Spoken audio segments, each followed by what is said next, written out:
Assalamualaikum warahmatullahi wabarakatuh. Jumpa lagi dengan channel kami, yaitu channel yang membahas kisah-kisah nyata yang menginspirasi, sedih, dan memotivasi. Namun sebelum lanjut, kami mohon dukungan dari kalian semua dengan cara tekan tombol like dan subscribe ya. Jika sudah, mari kita lanjut. Kisah pengorbanan seorang yang tak dianggap. Di antara bayangan.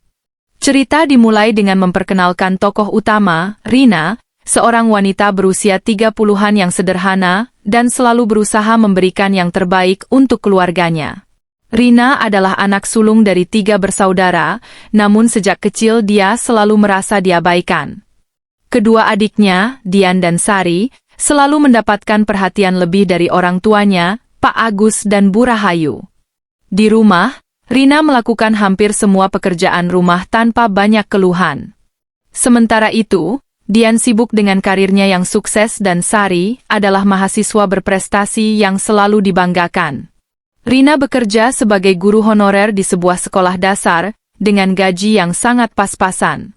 Meski begitu, dia selalu menyisihkan sebagian uangnya untuk membantu kebutuhan keluarga. Sayangnya, kebaikan dan pengorbanannya seolah tidak pernah diakui. Tantangan yang dihadapi. Suatu hari, Pak Agus jatuh sakit. Rina yang pertama kali mengetahuinya dan membawa ayahnya ke rumah sakit. Selama di rumah sakit, Rina mengurus segala sesuatu, biaya, obat-obatan, dan menemani ayahnya siang malam. Dian terlalu sibuk dengan pekerjaannya dan hanya datang sesekali, sedangkan Sari mengirim pesan singkat dengan alasan ujian kuliah.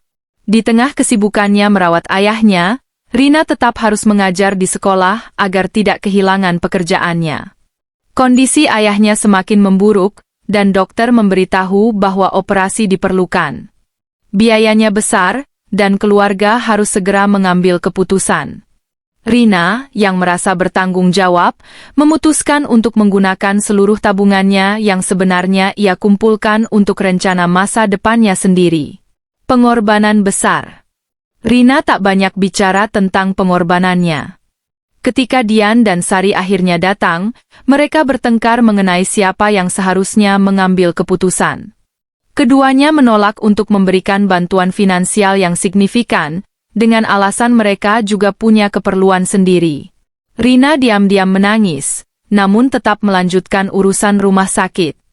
Dia menjual satu-satunya perhiasan peninggalan nenek yang sangat berarti baginya untuk menambah biaya operasi.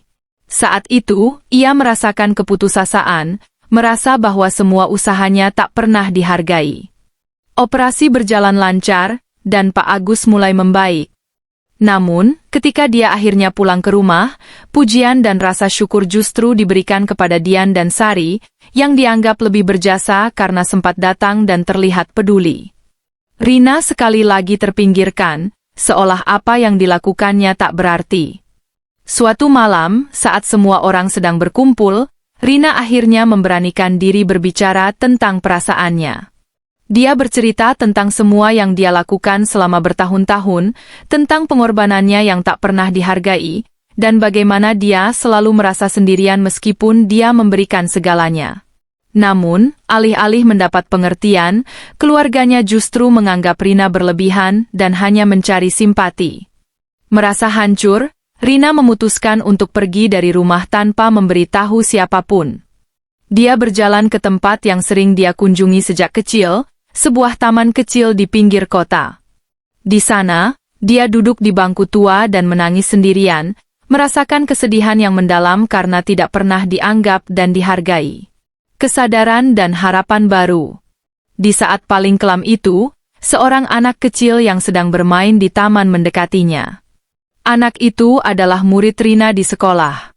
Dia memeluk Rina dan berkata, "Bu Rina, ibu adalah guru yang paling baik. Ibu selalu membuat saya senang belajar."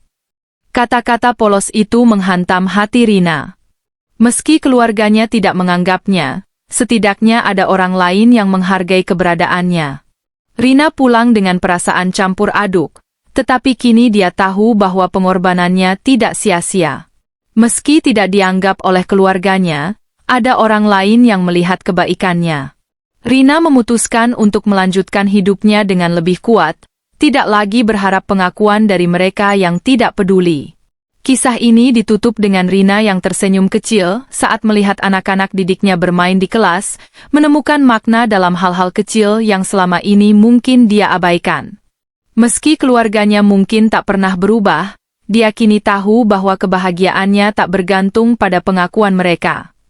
Nah, gimana menurut kalian, kisah ini cukup menyentuh apa enggak? Berikan pendapat kalian di kolom komentar ya.